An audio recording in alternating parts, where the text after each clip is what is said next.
강사님. 네, 반갑습니다. 네, 오랜만입니다. 안녕하세요. 네, 많이 춥죠? 네, 저도 이제 오늘 제 집에서 강의를 진행하려고 하다가 아들 지호가 너무 이렇게 시끄럽게 하면 강의 진행이 안 될 것 같아서 사무실 나왔는데, 사무실이 너무나 춥네요. 그래서 히터 틀어놓고 있는데, 그래도 발이 시려워서 무릎 담요를 덮고 있습니다. 자, 오늘 이제 초대되신 분도 있을 건데, 제가 한번 기회를 드릴게요. 나는 앞자리에서 오늘 강사님의 강의를 듣고 싶다 하시는 분 손 한번 살짝 들어보세요. 자, 비디오 고정하고 그분을 위해서 강의를 해드리도록 하겠습니다. 네, 한번 쭉 제가 기존 사업자 말고 처음 오신 분들 한번 손 한번 흔들어 보세요. 제가 들고 있으면 모르니까 흔들면은 제가 알 수 있을 것 같거든요. 제가 보는 게 부담스러운가요? 예, 다들 저항이 돼. 예.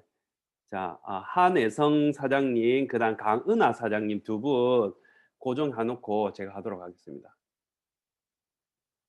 자, 잠깐만요. 한혜성 사장님, 그다음에 강은하 사장님, 네, 하도록 하겠습니다. 자, 이제 강의를 시작하도록 하겠습니다. 이제 지금 비디오 오늘 안 하신 분도 계신데 뭐 오늘 괜찮습니다. 이 온라인의 특성이 비디오 오프하고 강의를 또 들을 수 있는 매력이 있지 않습니까? 오늘 잘 진행해 보도록 하겠습니다.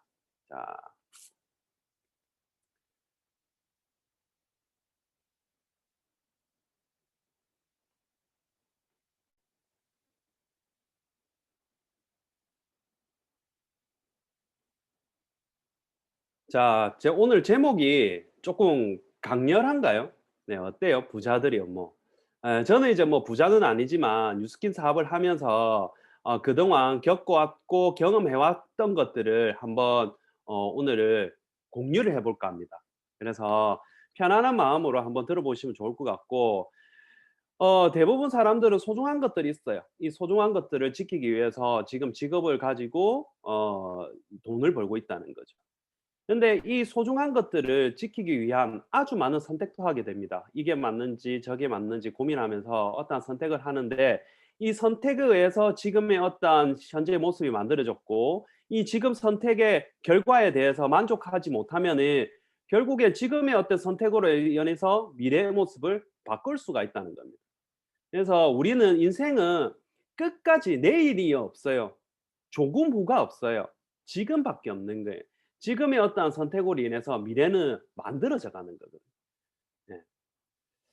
저 오늘 이 강의의 어떤 이해 포인트가 코로나19의 시대에 대해서 이해를 하는 키 포인트 첫 번째, 그다음에 이 이해하는 거를 상식적으로 한번 이해해 보는 시간을 가졌으면 좋을 것 같아요. 저는 이제 전문 강사도 아니고 똑똑한 사람도 아닙니다. 단지 그냥 제가 경험해 왔던 것들, 그리고 제가 생각해 왔던 것들을 공유해 보는 시간을 가질 테니까 평범한 사람도, 아주 평범한 사람도 쉽게 이해할 수 있는 강의들을 하도록 최선을 다하도록 하겠습니다. 자, 일단 오늘 시작하도록 하겠습니다. 다들 저기 준비되셨나요? 네. 오늘 강의 제목처럼 부자들의 음모라는 강의로 시작을 할 겁니다. 첫 번째, 저의 얘기를 잠깐 할 거고, 그러면 현실이라는 주제로 또 얘기를 할 거고, 그 다음 부자들의 음모라는 주제로 할 거고, 타이밍, 그리고 마지막으로 제가 전할 말을 가지고 오늘 강의를 진행해 볼까 합니다. 꼭 책 같죠? 오늘 제가 책을 적는다는 마음으로 제가 한번 강의를 준비해 봤거든요. 그래서 이러한 목차를 한번 만들어 봤어요. 첫 번째, 저의 얘기를 간략하게 해보도록 하겠습니다. 저는 시골에 살았어요. 예. 농사꾼의 큰 장남으로 살았습니다. 그러니까 처음에 이 시골에 태어났을 때는 그냥 뭐 다들 옆집에도 친구도 그래 살고 나도 그래 살고 하니까 잘 살고 못 살고의 어떤 개념이 없는 채 그냥 흙먼지 맡아가면서 함께 자라고 커왔다는 거죠. 그러니까 이렇게 저희 애완동물도 저 뒤에 돼지 보이나요? 돼지도 있고 저희 자가형도 있고, 네, 총도 들고 있고, 그다음에 동생과 함께 화단이 있는 이러한 시골집에서 살았습니다. 그러다가 저희 어머니 어떤 결정으로 부산을 나오게 되었습니다. 도무지 여기서 있어봤자 우리의 어떤 인생이 애들한테 똑같이 대물려지겠구나라는 어떤 생각과 선택으로 인해서 무조건 부산을 나가자 해서 제 초등학교 4학년 때 부산을 나오게 됩니다. 그래서 학교에 이 2년 동안 전학을 3-4 번을 해 나가면서 학창 시절을 보내게 됩니다, 초등학교 때. 그래서 제 초등학교 때 친구가 없습니다. 그래서 어떻게 또 그 전학을 많이 하다 보니까 제가 공부를 잘했겠습니까? 예, 공부도 그래 썩 잘하지를 못했어요. 그래서 어머니 아버지가 이동하는 대로 그냥 따라다니면서 이 친구가 조금 사귀어 볼까 하면 이동하고 사귀어 볼까 하면 이동하고 하다 보니까 어떤 어린 시절의 추억은 시골에 동네 친구와 흙먼지 맡으면서 그 시절밖에 기억이 없어요. 저는 초등학교 시절이라 그러면. 예. 그래서 제가 열심히 학교를 다니고 있을 때 제가 중학교 1 학년 때 저희 아버지께서 이 그림이 이 사진이 뭐냐면은 시골에서 나와서 저희 아버지의 최고의 마지막 직업이었습니다. 원래 타이어 공장에 첫 취업을 했다가 그다음에 마지막으로 폐차장에 취업을 해서 열심히 회사를 다니고 있었거든요. 그때 회사에서 그 학교에서 부모님 직업을 물어보면은 회사원이라고 적으라고 항상 얘기를 해 주셨는데 커서 생각해 보니까 저희 아버지가 폐차장에서 근무를 하셨더라고요. 그래서 저희 어머니는 병원 식당을 하셨고 그다음에 최종적으로 호텔 식당을 근무를 하시다가 나중에 그만두게 되었습니다. 그래서 저희 그 중학교 1 학년 때 제 아버지가 감기 증상으로 어느 순간 이렇게 시름시름 앓으시다가 병원을 가니까 "큰 병원을 가라." 해서 큰 병원을 가서 보니까 1주일 만에 돌아가시게 됩니다. 알고 보니까 암 말기였던 거예요. 그게 암 말기였는데 가정 형편이 워낙 안 좋다 보니까 그냥 병원을 아파도 참았던 거예요. 그래서 돌아가시기 전에 술을 좀 많이 드셨거든요.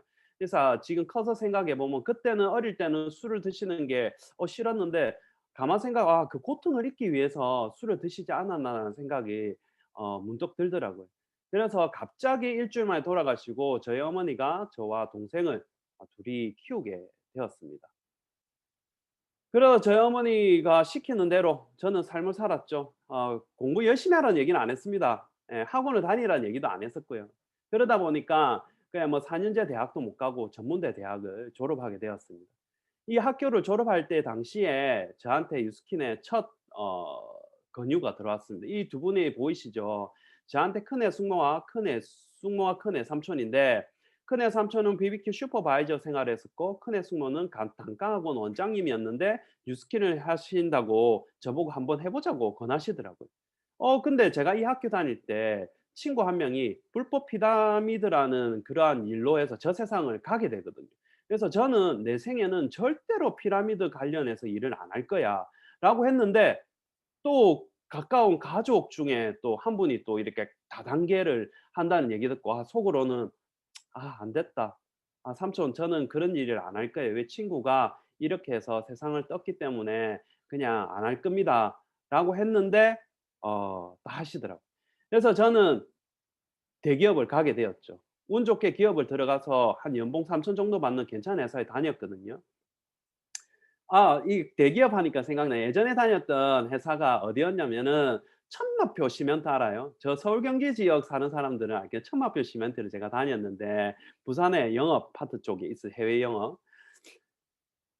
요즘에 이제 콜라보해서 천마표 시멘트 팝콘 나오대요. 어. 하여튼 되게 반갑던데. 하여튼 어쨌든 들어가서 저는 이제 고민을 해서 처음에 들어갔을 때는 되게 좋았습니다. '이 회사에 뼈를 묻으리라. 나는 이 회사를 열심히 다니리라.' 했는데 결국에는 선배들을 보면은 퇴직해서 뭐 어떤 일을 할까 고민을 하고 있고 퇴직해서 하시는 일이 자영업 아니면은 다른 회사에 또 이직해서 들어가게 되더라고요. 근데 저도 고민을 했죠. '나중에 내가 저 나이 돼서 장사를 하면 장사가 될까?' 그때 생각해도 장사는 아닌 것 같다는 생각이 들더라고요. 그래서 '뭘 할까?' 고민을 하다가 제가 관리직에 있었는데 결국에는 관리직에 있다가 퇴직해서 나가면은 장사밖에 할 게 없겠더라고요. 그래서 '기술을 배워야 되겠다.' 해서 제가 준비하고 있었던 게 신항에 보면은 항만에 보면 컨테이너 크레인 있죠 이거. 컨테이너 내렸다 올렸다 하는. 이거를 준비를 하려고 하고 있었거든요. 그래서 제가 자격증을 지게차 자격증, 기중기 자격증, 트레일러 자격증 다 따고 그다음에 연수 다 거치고 채용을 기다리고 있는데 채용이 연기가 되어 버린 거예요. 그래서 '뭘 할까?' 다시 또 놀 수는 없겠는 거예요. 어머니 혼자 직장 생활을 하고 있었고 '저는 뭘 하지?' 하고 있었는데 그때 저한테 다시 한번 더 유스킨을 한번 알아보라는 기회가 오게 됩니다. 큰애 삼촌이 한번 더 얘기를 하더라고요. "희모가 토요일에 뭐 하니? 한번 와 봐라. 세미나 들으러 와 봐라. 삼촌 사무실 오픈했는데 한번 온나?" 그렇게 얘기를 하는 거예요. 회사 다닐 때도 계속 저한테 유스킨 세미나를 들으라고 권유를 하는데 더 이상 저는 그게 제가 할 게 아니라는 생각에 갈 생각도 안 했었습니다. '내가 할 일도 아닌데 그 저 세미나를 왜 듣지? 유스킨을 왜 알아봐야 되지?' 라는 생각을 하고 세미나에 초대하면 계속 도망을 다녔죠. 저 그래도 계속 거절할 수 없으니까 끝날 때쯤 되어서 가서 "삼촌 저 왔습니다." 인사하고 가고 그랬던 기억이 회사 다닐 때 나더라고요. 근데 이제 더 이상 제가 회사를 안 다니고 있으니까 어 이제 거절을 할 수가 없겠는 거예요. 그래서 "한번 가 보자." 해서 가게 됩니다. 그래서 그때 외삼촌이 그러시는 거예요. "희모가 하든 안 하든 한번 알아봐라. 뭐 네가 잠시 알아보는 시간이 얼마 되지는 않을 거다. 그래도 네 인생에서는 아주 잠시지만 그래도 니한테는 아주 큰 시간이 될 수도 있으니까 한번 알아봐라."라는 시간에 권유로 해서 세미나를 한번 들어보게 됩니다. 그래서 더 이상은 거절을 못 하고 "한번 알아보자. 그래서 한번 가 보자." 해서 가게 됩니다. 근데 그 세미나에서 이런 얘기를 하는 거예요. 유스킨의 최고 직급이 그때 당시로 연수익이 6억 정도라는 얘기를 하는 거예요. 예. 6억 정도라는 얘기를 하는데 제가 그 얘기를 듣고 어떠한 느낌이 들었겠습니까? '오 다단계에서 많네. 어떻게 1 년에 저기 억이라는 돈을 벌어? 와 다단계에서 삼촌 성공했네. 야 좋겠다. 삼촌한테 좀 잘 보여야지. 용돈이라도 많이 주시겠네.' 그렇게 생각을 했었던 거죠. 근데 저의 마음을 움직이지는 않았습니다. 근데 나 딴 세상 얘기 같았어요. 딴 나라 같고. 근데 저의 마음을 움직였던 거는 제 스폰서 사장님이 하미의 사장님이 이모인데 이모가 반찬 가게 하다가 유스킨을 했었는데 유스킨이 그때 당시 직급 이름이 루비라는 직급이었거든요. 연수익이 한 3-4천일 되는 직급이래요. 루비라는 직급은 내가 사업자 되고 나하고 똑같은 사업자 4명을 배출을 하게 되면은 루비라는 직급이 되는 거예요. 그리고 해외에 석세스 트립이라는 해외여행도 1 년에 공짜로 보내주고. 그때 제가 봤죠. '뭐지? 나는 회사에서 그냥 진짜 쇠가 빠지게 일을 해서 시간을 보내고 해서 연봉 한 3천 정도 될까 말까 했는데 이모가 제가 알던 이모는 그 대학 원룸촌에 있는 반찬 가게 하던 이모였는데 '어떻게 뉴스킨에서 저렇게 되지?' 호기심이 생기는 거예요. 그래서 제가 강의를 쭉 듣게 됩니다. 쭉 들어보니까 와 이런 얘기를 하는 거예요. "앞으로 평생 직장은 없다. 부동산 경기는 힘들어질 거고 여성 중심의 시대가 될 거고 소비자 중심의 시대가 될 거고 앞으로 5년 후, 10년 후에는 온라인의 어떠한 시장이 형성이 될 거고 힘들어질 거다, 자영업들은." 이러한 얘기를 하는 거예요. 그때 당시로는 대부분 대기업을 가려고 대학생들을 목표로 하고 지금도 마찬가지지만 목표를 하고 있었고 공무원이 최고 직업이라고 해서 공무원이 되려고 하고 있었고 그렇게 준비를 하고 있었던 거예요. 그러니까 회사에 월급 주는 회사 가는 게 최고라고 생각을 하고 다들 준비를 하고 있었던 거예요. 저 또한 역시 그렇게 준비를 했었고. 근데 무서운 사실이 지금 현재가 그때 10여 년 전에 들었던 얘기가 현실이라는 거예요. 그래서 저는 요즘에 코로나로 인해서 더 무섭게 그 사실이 와닿게 됩니다. 앞으로 미래는 우리는 이미 알고 있었습니다. 미래 사회는 인공지능 로봇 사회 뭐 미래학자들이 이미 다 예견했었잖아요. 바이러스로 인해서 인류가 힘들어지는 시대가 올 거다 알고는 있었잖아요. 근데 거기에 대해서 '설마, 설마.' 하는 생각으로 왔는데 코로나로 인해서 그 시대에 우리는 살고 있다는 거예요. 그래서 그때 이러한 세미나를 듣고 이렇게 생각했죠. '아 안 하면 진짜 후회하겠구나. 근데 혹시나 뉴스킨을 내가 하면은 나도 성공이라는 걸 할 수 있지 않을까?' 이러한 생각으로 뉴스킨을 시작하게 됐습니다. 2주 정도 세미나를 듣고 세미나를 결정을 하고 그 뉴스킨 사업을 결정을 하고 저 혼자 한 4년 정도 사업을 진행했고 와이프랑 같이 함께 결혼해서 지금 현재 10 년째 사업을 하고 있고 올 2 월에 이제 딱 1 월이네요. 내년 2월 2 일이 되면은 14 년째 됩니다. 다음 달 2월 달. 그래서 지금 이때 이제 이게 저의 얘기고 지금 현실을 우리 한번 다시 돌아와서 생각을 한번 해 봅시다. 다들 살림살이는 나아지셨나요? 좀 괜찮아지셨나요? 오늘 초대자분한테 묻는 겁니다. 살림살이는 좀 괜찮으세요? 어떠세요? 많이 힘드시죠?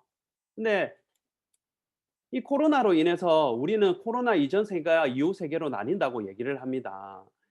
근데 지금 이 코로나가 어떤 코로나로 인해서 우리가 많이 힘들었다고 생각을 하지만 사실은 우리 이 코로나가 오았음에도 불구하고 이 코로나가 의해서 이렇게 힘든 시절에도 이 혼란 속에서도 질서가 점점점 잡혀가고 있었다는 거예요. 잡혀가고 있다는 거예요.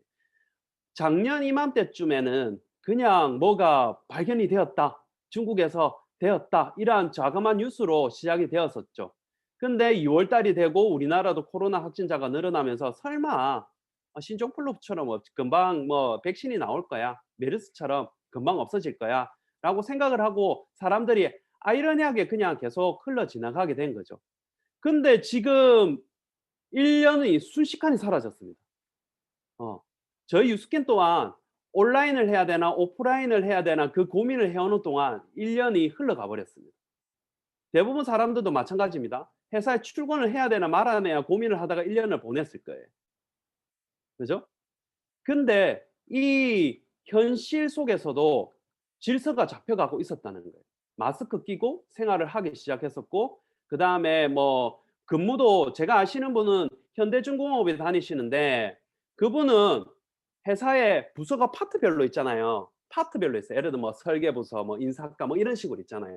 근데 그 부서에 코로나가 하나가 터지게 되면은 그 회사가 멈추게 됩니다. 예를 들어 설계 파트의 어느 한 부분에 코로나 확진자가 나왔어요. 그럼 설계 파트가 묶이게 되면 어떻게 됩니까? 진행상에서 다 묶이게 되는 거예요. 그래서 얼마 전에 파트별로 부서별로 다 섞었대요. 멈춰 지기 싫어 안 하기 위해서. 그래서 그렇게 질서가 잡혀가고 있다는 거예요. 근데 결국에 시간이 지나면은 이 현실은 우리 2020년 이제 올해 2021년 코로나 백신이 나온다 그러죠. 딱 질서가 잡혀가는 순간 이 앞으로의 미래 사회의 어떤 현실과의 편집이 되어서 싹 사라져 버린다. 아주 무섭습니다. 그래서 우리는 5년 후, 10년 후에 경험해 올 것들을 1-2년 후에 경험하게 된다는 거예요. 그래서 얼마나 많은 빠른 경험을 시대를 흐름을 경험하게 될까요? 근데 우리가 이제 지금 이 코로나의 어떤 해결책으로 봤을 때 의사나 과학자나 이러한 전문 학자들 같은 경우에도 자기 분야에서 해야 될 역할들이 있습니다. 뭐 우리나라 대통령 같은 경우에는 뭐 코로나 백신을 잘 쏴야 되는 뭐 의무가 있겠죠. 그런 것처럼 사회에 해야 될 역할들이 다 부서별로 나눠져 있다는 거예요. 근데 우리나라 의학자, 과학자들은 뭐 코로나 치료제나 백신을 개발할 의무가 있는 거예요. 외국에도 마찬가지고. 근데 미래학자들은 코로나 이후의 세상이 어떻게 펼쳐질 거라는 것들을 얘기해야 될 또 의무를 가지고 있는 거예요. 그래서 이미 코로나 이후의 세상들을 미래학자들은 책을 통해서 서점에 엄청나게 많이 얘기를 해 놨죠. 하지만 이 책을 보는 사람들이 있을까요? 없다는 거예요. 근데 이 책을 보는 사람들은 과연 어떠한 사람들이냐면은 이 사회를 이끌어가는 주도적인 사람들은 모두 다 읽게 됩니다. 그래서 이 코로나 이후의 시대에 대해서 잘 대처를 하게 되는 거죠. 근데 일반 사람들은 이 책을 읽지가 않습니다. 남 얘기 또는 '나는 책 읽기 싫어. 책 읽는 시간이 없어.' 하는 이유로 책을 읽지가 않습니다. 근데 책을 읽지가 않으면은 사람이 어떻게 될까요? 바보가 됩니다. 한 해로 2차 세계 대전 때 히틀러가 정권을 잡고 제일 처음에 했던 일이 독일에 있던 책을 다 불태워 버렸습니다. 이 책은 우리 게르만 민족의 우월성을 강조하기 다 잘못된 얘기야. 우리 새로 역사를 적어야 돼. 하고 책을 다 불태워 버렸습니다. 그 뒤로 사람들은 생각을 하지 않고 독재자의 어떠한 입김으로 인해서 끌려가게 되는 거죠. 근데 그 일과 같은 또 하나의 계급 사회 같은 것도 마찬가지예요. 우리나라 양반 사회 계급을 한번 볼까요? 옛날에 조선시대. 왜 양반과 노비의 사회가 있었을까요? 왜 양반은 계속 양반으로 해서 삶을 살아가게 될까요? 시대적인 상황이 있었겠지만 가장 큰 차이가 뭐냐면은 글을 알고 모르고 차이였던 것입니다. 사람이 글을 알게 되면 책을 보게 되고 책을 보게 되면 사람의 생각은 깨어지게 됩니다. 그래서 나는 어디서 왔고 앞으로 어디가 갈까에 대해서 고민을 하게 되는 거죠. 근데 책을 읽지 않으면 그런 고민을 하지 않고 대부분 시키는 대로 삶을 살아가게 됩니다. 그래서 이미 미래 사회에 대해서 많은 사람들이 학자들이 얘기를 해 놨지만 그 미래 사회들 사회에 대해서 모르기 때문에 사람들은 코로나 백신이 언제 나올지를 기다리고 그냥 멍청하게 있게 되는 거죠. 아 멍청한 건 죄송합니다. 그냥 가만히 있게 되는 거죠. 그래서 미래 사회들은 미래학자들은 이런 얘기들을 많이 합니다. "인공지능 시대가 올 거고 기본소득제가 올 거다." 미래 사회. 근데 이미 미래 사회에는 이것들을 시뮬레이션을 모두 다 돌려 놓은 상황이라고 얘기를 합니다. 우리가 알고 있는 미래 사회는 인공지능 로봇가 모두 다 할 거다고 어릴 때부터 공상과학 영화에서부터 왔었죠. 근데 그 꿈만 갖고 어떠한 그 공상과학 같은 현실 같은 얘기지만 그게 이미 현실로 오고 있습니다.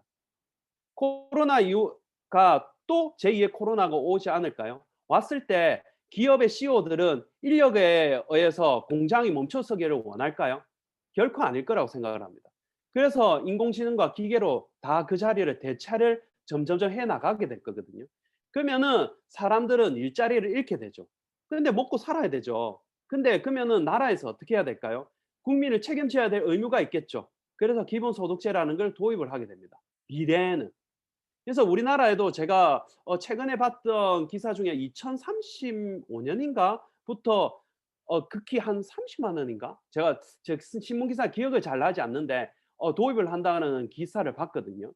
근데 이런 얘기를 청년들이나 사람들한테 얘기를 해 드리면은 이렇게 얘기를 해요. "와 좋겠다.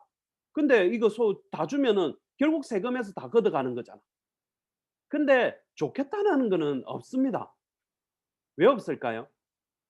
지금처럼 생각을 하는 거예요. '나는 일을 하고 있고 추가적으로 나라에서 어려우니까 돈을 더 보태 주는 건가? 100만 원?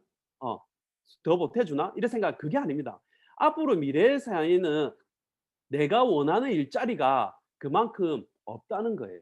없으니까 나라에서 딱 기본적으로 먹고 살 만큼 굶어 죽어 죽지 않을 만큼만 나라에서 주는 겁니다. 이게 점차 이제 대두가 될 거고 사회에 자리 잡게 될 거거든요. 한번 잘 지켜보시고 유튜브나 전문 강사들이 얘기하는 것들을 한번 잘 찾아서 보시면 도움이 될 겁니다. 하지만 이 코로나라는 것들을 딱 떼놓고 한번 생각을 해 볼까요? 우리 코로나 이전에는 어땠습니까? 살림살이 또 괜찮았나요? 뭔가 힘들었죠, 계속 돈 벌기가. 왜 힘들다냐면 이 돈 버는 방법들을 잘 생각을 해 보면은 결국에 어딘가 고용되어서 돈을 벌거나 자영업을 해서 오는 손님을 해서 돈을 버는 직업들이 다라고 생각을 했었습니다. 그래서 대기업을 가려고 줄을 서고 있었고 공무원이 되려고 계속 공무원 시험을 치고 있었고 퇴직을 하고 나면은 너도 나고 할 거 없이 프랜차이즈 하나 가맹점 하나 받아서 장사를 하려고 하고 있었죠. 그래서 이분들은 자영업하는 사람들 항상 욕을 합니다. 경기가 어려워서 지금 경기가 어려운 거는 나라의 경제를 잘못 살아서 그렇다. 이렇게 생각을 하는 거죠. 사실 그거는 아니거든요. 경기가 어려운 거는 당연히 경기가 어렵죠. 왜냐면은 내가 우리 동네에 삼겹살집을 차렸는데 월 수익이 1,000만 원을 버는 삼겹살집이었다. 예를 들어서 생각을 해 볼게요. 그러면은 내 월 수익이 1,000만 원 번다는 소문을 듣고 주위에 삼겹살집이 19 집이 차려졌어요. 9 집이 차려졌으면은 1,000만 원 버는 수익이 10분의 1로 반토기 나 버립니다. 그러면은 1,000만 원 벌다가 100만 원 벌면은 경기가 어렵다고 느끼겠죠. 그래서 어렵다고 생각을 합니다. 그래서 똑같은 업종들이 너무 많다 보니까 경기는 계속 힘들다고 느껴지는 거예요. 사실 우리나라는 IMF 이후로 경기가 좋았던 적이 단 한 번도 없었던 것 같습니다. 하지만 우리나라 국민 소득은 계속 올라가고 있고 뭔가가 선진국으로 가는 대열로 가고 있는데 나의 살림살이는 점점점 안 좋아지고 있다는 거예요. 근데 그 이유를 보면은 우리 부모님의 살아갔던 방식들을 잘 생각해 보면은 결국에 우리 부모님도 어딘가 고용되어서 월급을 받거나 자영업해서 돈을 번다는 거예요. 그래서 나는 우리 부모님들이 살아갔던 방식을 그대로 배워서 내 자식한테 그대로 배우게 됩니다. 우리 부모님이 잘 살면 나도 잘 살고 내 자식도 잘 살게 되고 우리 부모님이 못 살면 나도 못 살고 나도 못, 내 자식도 못 살게 되는 거예요. 왜? 살아가는 방식을 그렇게 배웠기 때문에. 그렇게 환경이라는 게 너무나 무서운 거예요. 그리고 어릴 때 우리가 그런 교육을 받죠. "넌 착하게 살아야 해." 그리고 공부 열심히 해서 좋은 대학 가면 좋은 직장에서 취업해서 알뜰살뜰 모아서 저축하면 아껴 살면서 잘 살 수 있을 거야라고 어릴 때부터 배웠죠. 저 역시도 알뜰살뜰 아껴가면서 저축하면 잘 살 수 있거라 생각을 했습니다. 저축은 해야 됩니다. 그냥 돈을 모으지 말라는 게 아니에요. 저축은 해야 됩니다. 아껴서 아끼는 것도 해야 됩니다. 하지만 이렇게 해서 잘 사는 시대는 지금 현실은 아니라는 거죠. 우리가 지금 대학을 가야 되는 이유에 대해서 많이 생각을 합니다. 저는 냉정하게 올해 한번 생각을 해봤습니다. 코로나 시 이후에 대학을 캠퍼스를 한 번도 못 밟아보고 휴학하는 또는 그만두는 학생들이 되게 많이 생겼다고 하더라고요. 근데 우리가 대학을 가는 이유에 대해서 잘 생각해 보면은 왜일까요? 결국엔 있는 거예요. 좋은 직장에 취업하기 위해서. 근데 우리는 좋은 직장에 취업하려고 하면은 내가 원하는 직장에 들어가기가 힘들어요. 대기업 같은 경우엔 뭐 인류대 우리나라의 좋은 대학에 나온 사람들을 뽑으려고 하고 있습니다. 그리고 거기서 공부 잘한 사람을 뽑으려 하고 있죠. 근데 왜 대학을 나온 사람을 뽑고 공부 잘한 사람을 뽑으려고 할까요, 기업에서? 이것들을 저는 잘 생각해 보세요. 왜 대학을 나오려고 생각할까? 저는 그렇게 생각했습니다. 나는 기업에서 뽑아주면은 서울대에 나온 사람보다 더 일을 잘할 수 있을 것 같아. 근데 기업에 들어가게 되면은 학교에서 배웠던 이론적인 것들은 쓸 데는 하나도 없습니다. 기업에 가게 되면은 실무를 처음부터 다시 배워야 되거든요. 그래서 학교에 배웠던 교육은 무용지물이 되는 겁니다. 근데 왜 기업에서는 대학을 나온 사람을 뽑을까요? 그 이유는 이거예요. 다시 돌아가면 넌 착하게 살아야 돼. 에서부터 시작이 됐던 거죠. 왜? 착하게 살았기 때문에 공부 열심히 해서 좋은 대학 갔을 거고 결국에는 좋은 직장에 들어오게 된다는 거예요. 좋은 직장에 들어오게 되면 어때요? 회사에서 시스템대로 시킨 대로 잘 따라하기 때문에 어, 시키는 거를 잘할 것 같기 때문에 좋은 대학 나와서 좋은 공부를 많이 한 사람을 뽑게 되는 거예요. 한번 그러게 되는 거죠. 저같이 공부를 제대로 안 하고 공부를 못한 사람이 기업에 가서 기업의 오너들이나 그때 근무하는 사람들이 봤을 때 어떻게 할까? 아, 이 공부 잘하고 농땡이 징했던 애들은 뽑아놓으면은 맨날 데모하고 돈 더 올려달라 그러고 말썽 부리지 않을까라는 생각을 하고 미리 공부 잘하고 말 잘 듣는 사람들을 뽑은 거예요. 결국에 우리는 사는 게 힘든 거 모두 다 똑같은 생각과 똑같은 방법으로 돈을 벌고 삶을 살아가려고 하기 때문에 힘든 거예요. 우리 어떤 시대 변화를 한번 볼까요? 우리는 크게 농경사회와 공업사회, 정보화사, 디지털 사회를 제가 한번 정리를 해봤거든요. 농경사회 부의 척도는 땅이 많아야 부자였습니다. 공업사회는 공장이 많았고 정보의 사회는 정보가 많은 사람이 부자로 살 수 있는 기회가 있었고 디지털 사회는 인적 네트워크 그러니까 네트워크 형성을 잘한 사람이 부자가 될 수 있는 확률이 높았다는 거예요. 그리고 중요한 스펙은 농경 사회는 힘, 공업 사회는 기술이었고 정보의 사회는 컴퓨터를 잘하는 사람, 디지털 사회는 가상 공간 인적 네트워크를 잘 형성한 사람이 중요한 스펙을 사용했습니다. 채용 기준은 농경 사회는 무조건 힘센 사람, 무조건 힘센 사람. 그리고 공업 사회는 고등학교 나온 사람이나 대학 나온 사람 위주로 뽑게 되었고 정보의 사회는 대학을 나온 4년제 대학 나온 사람 뽑게 되었고 디지털 사회에서는 대학의 어떤 중요성이 없어지는 시대로 접어들게 되었습니다. 인정받는 인력은 농경 사회는 힘센 사람, 그 다음에 공업 사회는 자격증 많은 사람, 정보의 사회는 프로그램 잘 다루는 사람, 그 다음에 디지털 사회는 인플루언서라는 사람이 인정받는 시대로 각광받게 되었다는 거죠. 그 활동 무대는 농경 사회는 논, 밭, 바다, 산, 힘센 사람, 그리고 공업 사회는 공장에서 주로 일을 했었고 그 정보의 사회는 컴퓨터 책상 앞에서 일을 했었고 디지털 사회는 가상 공간. 그러니까 소비 활동은 농경 사회는 시장에 물물 교환을 했었죠. 옛날에 우리가 뭐 예를 들어서 부산 같은 국보시장 이러한 곳에서 물물 교환했었고 그다음에 공업 사회 같은 경우에는 마트, 대형 유통 이러한 사업에서 이제 우리가 물건을 사던 시대였고 그다음에 정보의 사회 인터넷에 전자상 거래가 이루어졌었죠. 그리고 그다음 디지털 사회는 SNS로 해서 직거래 유통이 생겨나기 시작했습니다. 그다음에 성공 기업은 농경 사회에는 뭐 채씨, 경주 채씨, 땅 많은 채씨들이 제가 경주 채갑니다. 땅은 없습니다. 대신에 경주 채씨들이 부자가 있어요. 땅 많은 부자. 그다음 공업 사회는 삼성이나 현대 기업이 부자였었고 정보 사회에서는 네이버나 다음 같은 기업이었고 디지털 사회에서는 카카오톡, 배달의 민족 이러한 회사들이 어 부자가 되고 각광받는 기업이었다는 거예요. 그 시대별로 보게 되면 결국 우리는 지금 현재 디지털 사회에 살고 있는데 앞으로 시대는 어떻게 갈 거라는 걸 우리 한번 예측해 볼 수가 있다는 거예요. 어떻게? 결국에는 오프라인 시대는 다 지나간 거예요. 결국은 온라인 시대에 가상 공간에 사는 시대가 오게 된다는 거예요. 우리가 옛날에 이런 시대는 알게 될 거예요. 싸이월드에 도토리가 한참 유행했었던 적이 있었어요. 페이스북보다 더 우리가 이제 SNS에 가상 공간에 선두주자로 달려가고 있었는데 그걸 잘 못 살린 게 정말 안타까웠죠. 싸이월드라는 그 가상 공간에 보면은 내 집처럼 내 방처럼 막 꾸미는 게 있었거든요. 근데 그거를 도토리라는 거를 가상의 도토리 한 개에 500원인가 100원인가 기억이 잘 안 나네요. 하여튼 그거를 주면서 꾸미는 공간이 있었어요. 근데 그게 이제 대한민국을 들썩이게 했었죠. 그게 뭐냐면은 가상 공간에 내 마음대로 꾸밀 수 있는 그것 때문에 대박을 쳤었습니다. 그리고 요즘에 코로나로 인해서 각광받는 게임이 있었죠. 동물의 숲. 어. 이것도 막 구하기 닌텐도 구하기 힘들어서 장난 아니었었죠. 이처럼 가상 공간의 어떠한 것들이 앞으로 엄청나게 뜨게 됩니다. 일단 우리 시대의 변화를 한번 볼까요? 우리 인생을 보게 되면은 태어나서 죽을 때까지 100세 인생이라 얘기를 합니다. 근데 보통 신체 건강 나이 80이라고 얘기를 하는데 이 80까지 삶에 대해서 우리는 한번 생각해 봐야 되거든요. 80 이후에 사는 삶은 돈 있으면 오래 사는 거예요.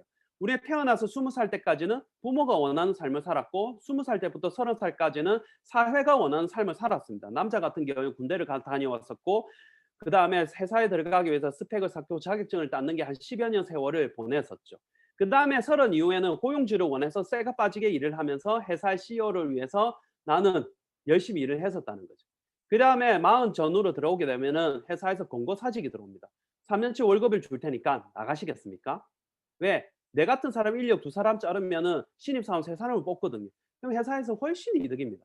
그래서 잘리면은 뭘 해요? 퇴직금 받고 은행 대출 플러스해서 장사를 시작합니다. 그래서 보통 50 이후나 50까지 자영업을 하면서 고용일을 알바비를 주기 위해서 열심히 쇠가 빠지게 일을 하게 됩니다. 근데 중요한 거는 그 자영업을 하고 난 뒤에 은퇴 후에 먹고 살아야 되는데 이 은퇴 후에 노후 자금을 뭔가 어디서 돈이 나와야 되는데 이 돈 나올 구멍이 없다는 거예요. 지금 현재 부부가 은퇴 후에 삶을 살아가는데 한 달 생활비가 약 400만 원이 든다고 합니다. 어떻게 나올 거라 생각을 하죠. 우리 부모님들은 생각을 합니다. 알뜰살뜰 모아서 집 하나 해 놓으면은 먹고 살 거야라고 생각을 합니다. 근데 그거는 부모님이 살았던 삶이라는 거예요. 왜냐하면은 우리 부모님들은 괜찮았거든요. 집 하나 살면은 물가 상승 대비해서 집값도 계속 오르고 그 집값 오른 거에 대해서 그 자식들 공부도 시키고 그다음에 시집장가 보내고 다 하고 작은 집을 하나 가지고 있죠. 근데 우리 부모님들은 노후 준비를 제대로 하고 계신가요? 근데 이 노후 준비를 제대로 하지 않았기 때문에 지금 어떤 현상이 벌어지면은 이 집을 은행에서 잡혀 놓고 주택연금을 받고 있습니다. 주택 노후 자금을 받고 있다는 거예요. 결국에는 빈몸뚱어리 왔다가 돈을 다 털어놓고 가게 되는 게 부자들이 어떤 만들어 온 시스템 중에 사회의 하나의 시스템 중에 하나라는 겁니다. 아주 무섭지 않나요? 이게 바로 부자들의 음모 중에 하나입니다. 일반 사람들은 돈을 못 모으는 구조 속에 삶을 살아가게 되거든요. 왜? 그렇게 돈을 벌게끔 돼가 있어요.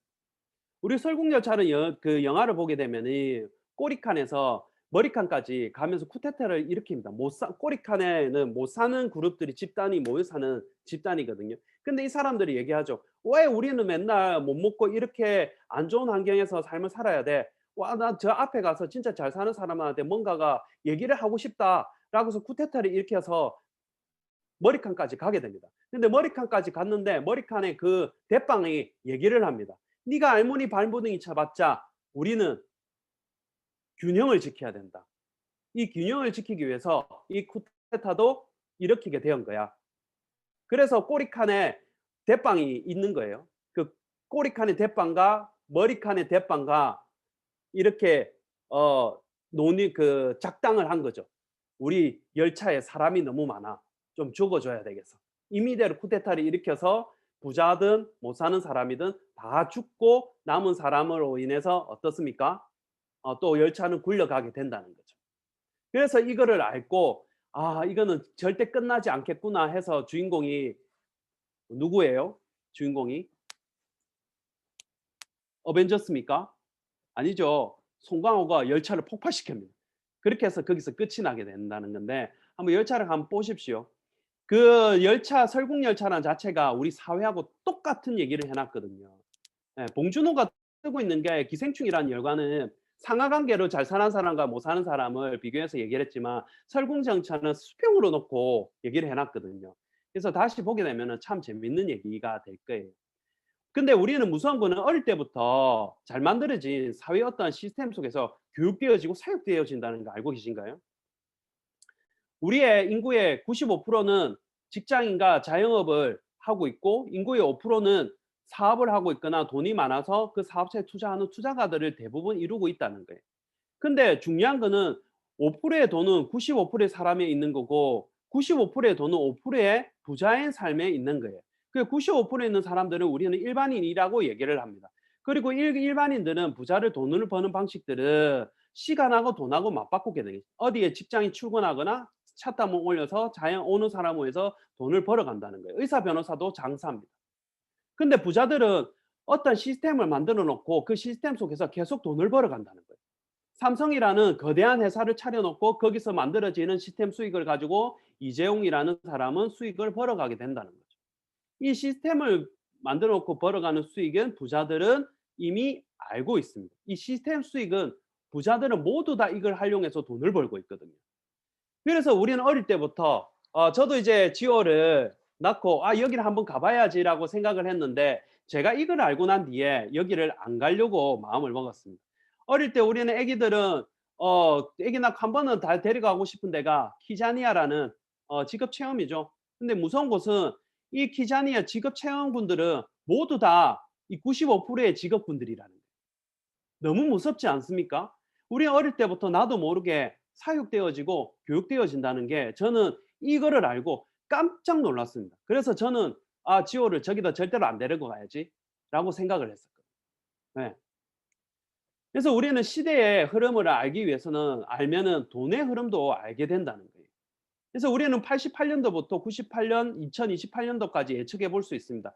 우리는 1988년도에 올림픽이 열리고 이 올림픽이 열리고 난 뒤에 기업이 주도로 해서 돈을 버는 시대가 되었습니다. 이때 삼성현대가 돈을 벌었고 이병철, 정주영이 이때는 돈을 많은 기업의 CEO로 뜨게 되었죠. 그리고 IMF가 온과 동시에 이 기업들은 문을 닫기 시작했습니다. 중소기업이든 대기업 다 문을 닫고 난 뒤에 이 사람들이 자영업을 해서 식당을 해서 돈 버는 큰 식당, 채씨 삼겹살 이런 거 있죠. 가게는 조그만데 주차장은 한 200대 되는 주차장. 이런 데 가게들이 엄청나게 생겨났던 시절이 있던 거였어요. 그리고 이때 98년도에는 삼겹살은 집에서 구워 먹는 건데 이때부터 밖에서 삼겹살 구워 먹는 시대로 점점 바뀌기 시작했습니다. 그래서 큰 식당을 못 하니까 그걸 보고 따라 만들어진 게 동네 작은 식당들이 생겨나기 시작했죠. 근데 우리는 이때 기름을 붓는 사건이 벌어지게 됩니다. 2002 월드컵이 벌어지고 이때 자영업에 완전히 휘발유를 붓고 선풍기 터보 엔진을 부는 역할을 하게 되었던 거죠. 그 2008년도까지 열심히 자영업을 하면서 사람들이 돈을 많이 버는 사람들이 생겨나기 시작했었거든요. 근데 2008년 금융위기가 온과 동시에 이런 자영업들이 문을 닫기 시작합니다. 그리고 난 뒤에 흘러간 곳이 이런 거예요. 큰 식당 했던 사람들이 기술력도 맛은 좋으니까 다시 잘 먹고 살아야 되니까 식당을 좀 줄이자 해서 작은 식당을 해서 오픈을 해서 하고 있는데 그 손님 중에 사장님 저도 이 가게 한번 해볼 수 있을까요? 그래요. 우리 다 같이 잘 먹고 살아야 되니까 대신 내가 아는 장사의 어떤 노하우나 방법이나 알려줄 테니까 네가 알려주고 그다음에 우리 가게에 들어오는 이러한 것들을 가지고 한번 해보세요. 다만 가맹비 정도만 저한테 좀 주십시오 해서 생겨났던 게 프랜차이즈가 생겨났었습니다. 이때 기업의 성공 기업이 뭐 백종원 있겠죠. 그다음에 2008년도부터 2018년도까지 열심히 살아오고 있었는데 우리는 미중 무역의 어떤 위기를 겪고 코로나로 또 한 번 기름을 붓고 터보 엔진을 또 불게 되는 거죠. 이때 지금 많은 사람들이 오프라인 매장들이 문을 닫기 시작합니다. 근데 이 다음에 뜨는 사업들이 뭐냐면은 2028년도까지 제가 임의대로 날짜를 한번 정해봤거든요. 10년 주기로 봤을 때 플랫폼 비즈니스라는 게 뜬다예요. 앞으로. 그게 뭐냐? 지금 우리 알고 있는 카카오, 그다음에 쿠팡, 배미, 아마존 이런 것들. 기업과 소비자 연결만 시켜줬을 뿐인데 그 연결시켜줬다고 연결시켜준 사람한테 수수료를 주는 거예요. 그래서 보통 우리 어플 카카오 그러니까 쿠팡 배달의 민족 같은 어플을 하나 개발하려고 하면은 업체에 내가 좋은 아이디어로 의뢰를 하게 되면 한 3억 정도 든답니다. 근데 이게 3억이 없어서 일반 사람들은 못 하죠. 근데 이미 우리 사회 속에는 이 플랫폼 비즈니스가 깊숙이 들어와 있었죠. 우리는 이제 오늘 이제 토요일이니까 치맥을 먹기 위해서 주문을 하려고 하면은 대부분 어떤가요? 배달의 민족이 하죠. 근데 배달의 민족 어플이 저번에 한번 오류난 적이 있었죠. 어떻게 됐습니까? 어떻게 시킬지 어떤 치킨이 맛있는지 모르는 거예요. 그만큼 우리는 이제 불편함을 겪게 되는 상황까지 오게 되었거든요. 그래서 예전에는 이제 88년도 이때는 대기업 중심이었고 오프라인의 어떤 시장의 형성이었는데 이제 앞으로는 소비자 중심의 시대가 될 거고 온라인 중심의 시대가 될 거라고 얘기를 합니다. 그래서 앞으로 플랫폼 비즈니스가 뜬대요. 근데 우리는 직업의 어떤 이제 생각의 전환이 필요할 때가 되었습니다. 우리 유튜브하고 유스키나가 똑같거든요. 유튜브는 동영상 올릴 수 있는 공간과 제 동영상을 볼 수 있는 공간을 만들었을 뿐인데 동영상 올린 사람 돈을 번다는 거예요. 유스킨도 마찬가지입니다. 제품을 쓰는 소비자와 이 제품을 좀 더 잘 쓰고 소개했을 때 보너스를 받는 보상 플랜을 제공했을 뿐인데 보상 플랜을 활용해서 적극적으로 소개한 사람들은 보너스를 받는다는 거예요. 자, 우리가 플랫폼 비즈니스 하나 대표적으로 볼까요? 배달의 민족이 돈을 버는 방식이 이런 거예요. 자, 우리는 소비자에서 배달의 민족에다 주문 오다를 넣습니다. 그럼 배달의 민족이 BBQ에다가 오다를 넣어주죠. 그러면 배달을 해줍니다. 그러면은 수수료를 배달의 민족에다가 BBQ는 주게 되는 거죠. 맞습니까? 근데 우리는 여기서 잘 윤리해 봐야 되는 게 돈 버는 사람은 배달업체는 돈을 벌죠. 돈 쓰는 사람은 돈 버는 사람은 또 배달민족도 돈을 벌죠. 배달은 다 돈을 벌입니다. 배달은. 그죠? 근데 소비자 입장에서도 보게 되면은 이거 그 가게 하는 사람들 입장에서 보게 되면 소비자가 다이렉트로 BBQ에 전화할 수 있겠죠. 그죠? 배달의 민족이 이게 뭐 안 될 때도. 그러면은 BBQ에다 시켜 먹게 되면은 이 소비자의 업체간 직거래에 대한 거에 대해서는 배달의 민족은 전혀 권한이 없다는 거예요. 근데 유스킨 플랫폼 비즈니스 한번 볼까요? 나가 소비자가 있어요. 희모가 나 유스킨에 그 인해서 하나 줘. 주문을 넣습니다. 그럼 저도 유스킨에다 대신 주문을 넣어주죠. 그럼 어때요? 이 주문 넣어준 거에 대해서 수수료를 저한테 캐시백을 넣어줍니다. 유스킨 회사에서. 근데 소비자가 내가 갑자기 연락이 안 될 수도 있잖아요. 그럼 유스킨 회사에다 바로 전화해서 주문을 할 수도 있겠죠. 그럼 주문을 합니다. 주문을 하면은 소비자가 직거래 주총을 주문을 하게 되면 이 주문한 거에 대한 권한의 수수료도 나한테 주게 된다는 거예요. 왜? 유스킨은 회원가입에 대한 철칙이 원칙이 되어 있기 때문에. 그러니까 회원가입할 때 항상 스폰서라는 사람이 필요하게 됩니다. 이 스폰서에 항상 수수료를 지급하게 되는 게 유스킨의 기본 원칙이거든요. 그래서 이 배달의 민족과 유스킨은 다른 점이 이런 거예요. 그래서 유스킨 플랫폼은 비즈니스는 플러스다. 이게 뭐냐? 플랫폼 비즈니스의 특징과 프랜차이즈 사업의 오너의 기회를 한꺼번에 가질 수 있는 시스템의 어떤 기회거든요. 그래서 이게 뭐냐면은 자, 우리가 프랜차이즈 사업의 대표적인 회사 더본코리아라는 백종원 씨가 하고 있는 이러한 회사들이 있습니다. 이 회사들의 어떤 아이템을 가지고 전국에 많은 가맹점을 오픈을 하고 이 가맹점에 대한 월 매출에 대한 수수료를 가지고 로얄티를 가지고 더본코리아는 운영을 하게 되는 거죠. 근데 내 친구가 한다고 그래서 이렇게 확장할 수 있는 권한은 나한테 없다는 겁니다. 근데 본사는 돈을 벌려고 하면 전국에 무한 오픈 가능합니다. 그죠? 그리고 여기는 가맹비가 필요하고 투자 비용이 분명히 또 들어가게 되고 단골 소비자는 있어야 되는 거죠. 그리고 매달 로열티를 소비자한테 본사한테 줘야 되는 거예요. 오타네요. 자, 근데 가맹비는 여기서 유스킨 같은 경우에는 똑같이 이렇게 가맹점을 분양하듯이 사업자를 배출을 할 수가 있습니다. 똑같이 1차의 사업자도 배출을 할 수 있습니다. 유스킨 오픈 나라, 아까는 유스킨의 우리나라죠. 전 세계로 오픈은 가능하고 권한은 나한테 주어지게 됩니다. 그리고 중요한 거는 수수료를 아까는 본사에도 줬지만 유스킨은 본사에서 나한테 로열티를 주게 됩니다. 그래서 가맹비 투자 비용은 얻게 되고 단골 소비자는 당연히 있어야 되겠죠. 근데 매달 로열티는 본사에서 나한테 주게 된다는 거예요. 그리고 이 확장도 가능합니다. 내가 이렇게 6명의 사업자를 배출해서 유스킨 사업을 하고 있는데 친구가 F라는 사람이 자기 친구가 나 이거 하고 싶어 하면 확장이 가능하다는 거예요. 그래서 이런 식으로 확장을 했을 때 일반 프랜차이즈는 1차원적인 확장에서 끝이 났지만 심지어는 우리 본사의 오너 입장에서 생각해 보면은 엄청나게 바빠요. 전국적으로 많은 가맹점 오픈해야 되기 때문에. 근데 유스킨도 똑같이 나도 1차원진 가맹점이 오픈하지만 이 1차에서 확장이 가능하다는 거예요. 이렇게. 어떻게? 1차, 2차, 3차, 4차, 5차, 6차.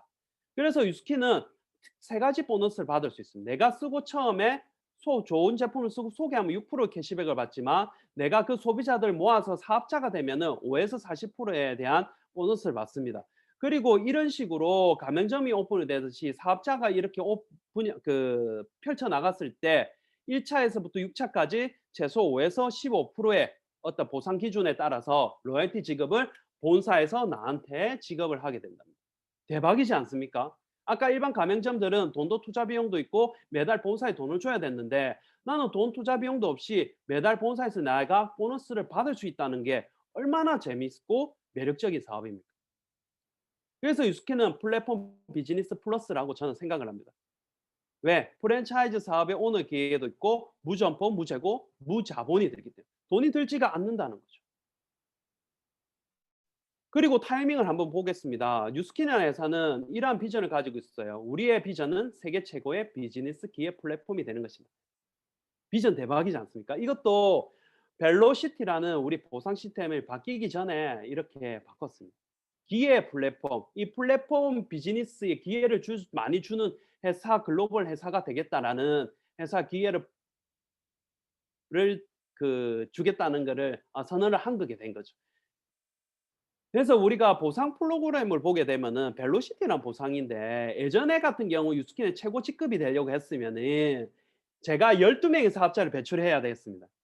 근데 벨로시티라는 보상이 프로그램이 도입이 된과 동시에 내가 배출돼야 될 1차에 12명의 사업자에서 6명을 줄이게 됩니다. 어떤 게 쉽겠습니까? 12명이 쉽겠습니까? 6명이 쉽겠습니까? 이때도 대박이었고 많은 사업자들이 합류를 하기 시작했습니다. 그리고 지금 다음 달 말부터 시작되는 게 벨로시티 2가 이게 제가 명령을 해봤거든요. 벨로시티 2가 도입이 됩니다.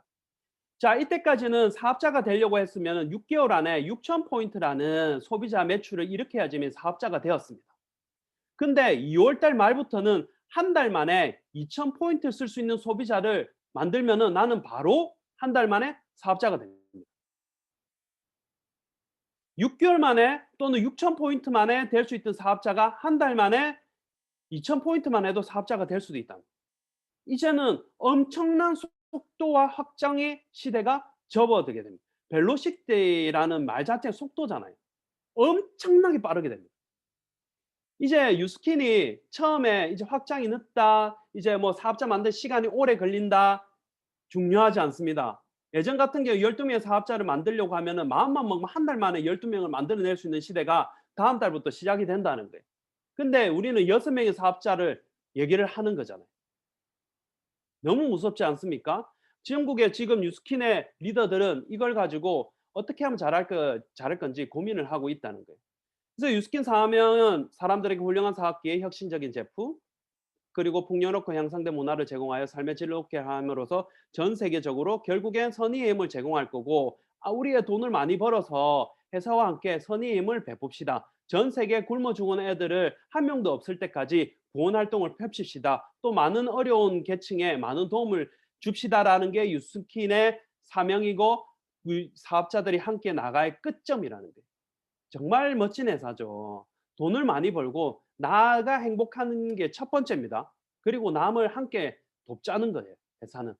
당신은 돈을 벌게끔 어떻게 쓰든 많이 해주겠다. 하지만 돈을 많이 벌고 당신 원하는 꿈을 이루고 난 뒤에 우리와 함께 전 세계를 구합시다. 이제는 환경까지 구하자고 회사는 얘기를 하고 있습니다.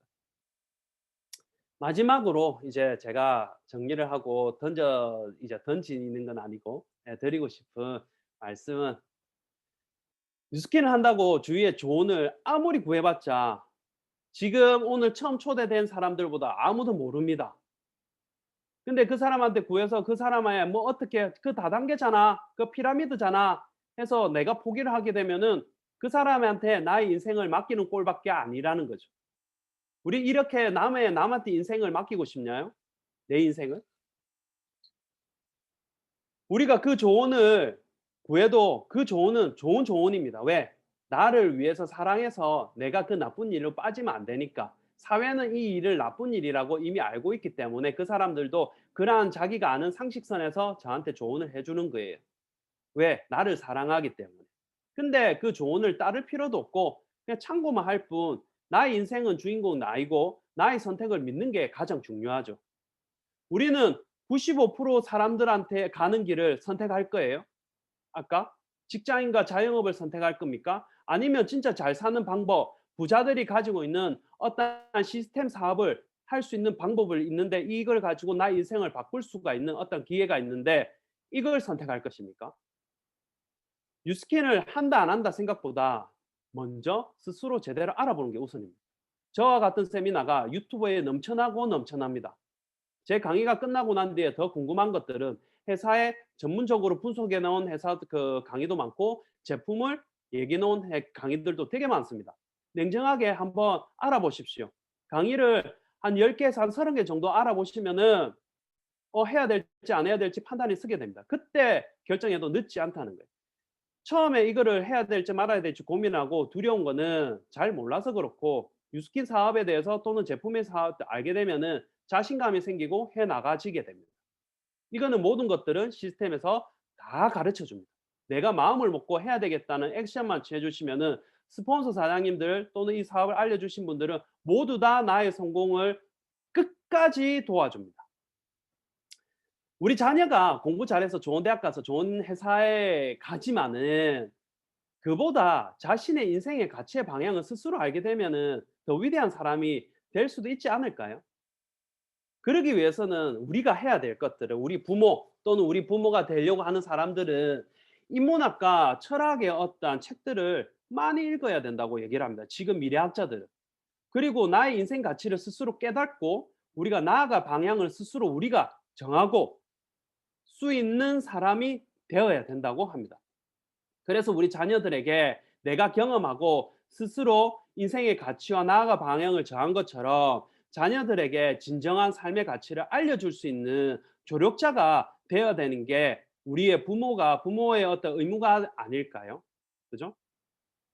그래서 유스키는 하고 안 하의 문제보다 지금 현실을 바로 볼 수 있는 우리의 냉정함을 한번 가져봅시다. 미래를 제대로 준비할 수 있거든요. 냉정하게 현실을 받아들입시다. 냉정하게 요즘 희망이 있는 일이 있나요? 제가 유스킨을 해서 그런 게 아니고 저도 올해 코로나가 오고 난 뒤에 냉정하게 생각해 봤습니다.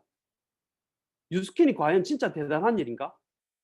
근데 유스킨 말고 진짜 돈 벌 수 있는 일이 없을까?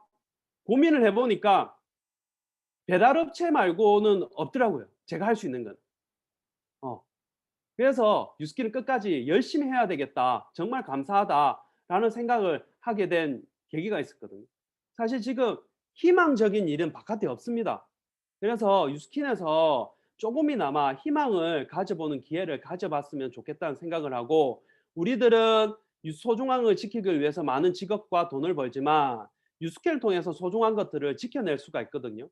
그래서 저는 소중한 것들을 저한테 소중한 것들을 지켜내기 위해서 뉴스킨을 선택했고 지금까지 열심히 해왔고 이제 앞으로는 저의 팀원들을 위해서 저는 열심히 뉴스킨 사업을 할 거고 저처럼 행복한 삶을 살기 위해서 제 삶을 다하는 데까지 끝까지 도우려고 하는 게 코로나 이후의 어떠한 저의 마인드와 생각이거든요. 그래서 오늘 처음 오신 분들 좀 더 유스킨 사업에 대해서 잘 알아보시고 오늘 세미나 끝나고 난 뒤에 스폰서 사인이 초대하신 분하고 꼭 개인적으로 미팅을 해보시고 이 비즈니스에 대해서 제대로 된 한번 듣는 시간을 한번 가져봤으면 좋을 것 같습니다. 자, 오늘은 제가 준비한 거는 여기까지고요. 네, 오늘 정말 들어주셔서 감사합니다. 다음에 뵙도록 하겠습니다. 수고하셨습니다. 네.